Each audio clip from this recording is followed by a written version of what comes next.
Сергей Гапликов поблагодарил ветеранов Коми за значительный вклад в воспитание молодежи. Глава региона принял участие в отчетно-выборной конференции Коми Республиканского совета ветеранов.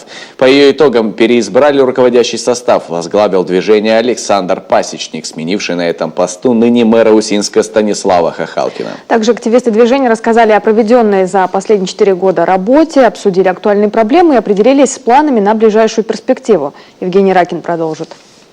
Ветераны сегодня – столпы общественного движения Коми, отметили первые лица республики. Не по годам активные и очень мудрые, они участвуют во всех сферах жизни региона. Но, пожалуй, самый бесценный вклад ветераны вносят в воспитание подрастающего поколения.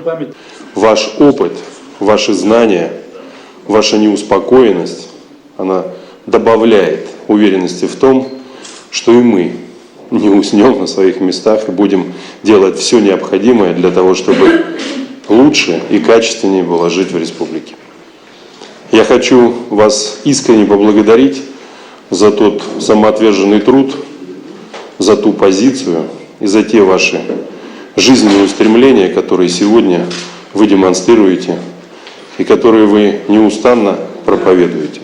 За последние 4 года усилено патриотическое направление. К 70-летию Победы во всех муниципалитетах обновили памятники погибшим в годы войны. Впервые самолетам местной авиакомпании присвоили имена героев Советского Союза Лобанова, Оплеснина, Габова. Издали 5-й том фотоальбома «Память огненных лет. Мы еще в строю». На фоне многочисленных патриотических акций и конкурсов особо выделяется эстафета «Копии Знамени Победы», подхваченная всеми школами республики. В Сысольском районе учащиеся помогают пожилым людям освоить компьютерную грамотность и собирают помощь для нуждающихся. А в Печоре, благодаря ветеранам, солдаты-срочники чаще видятся с родными.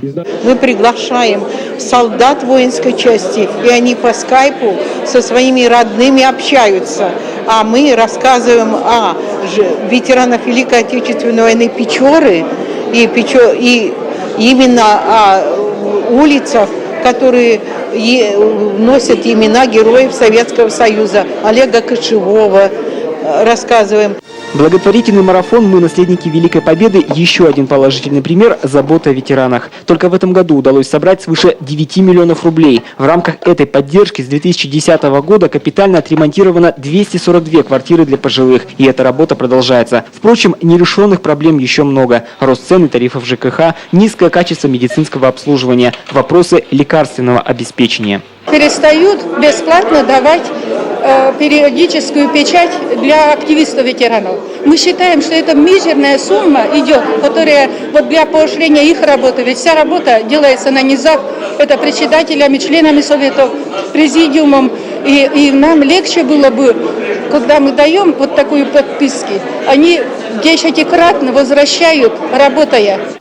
Обсуждая актуальные проблемы, ветераны посетовали, что на федеральном уровне до сих пор не принят закон о детях войны. Мол, как же так? Люди есть, а категорий нет. Вспомнили и о Тамаре Кузьминых, которая, избираясь в депутаты Госдумы от Коми, в свое время обещала лоббировать данный законопроект.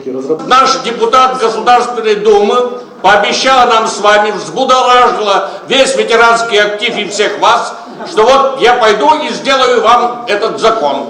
Закон как лежал, так и лежит, поэтому у вас возникают вопросы. Приоритеты ближайших 2 лет – всесторонняя помощь пожилым людям, оказавшимся за чертой бедности, патриотическое воспитание молодежи и формирование кадрового резерва ветеранских организаций. Эти и другие задачи Республиканскому совету ветеранов предстоит решать под руководством нового председателя Александра Пасечника. Именно он в ближайшие 4 года будет отвечать за Совет ветеранов. Евгений Ракин, Вячеслав Беспалов, телеканал Юрган.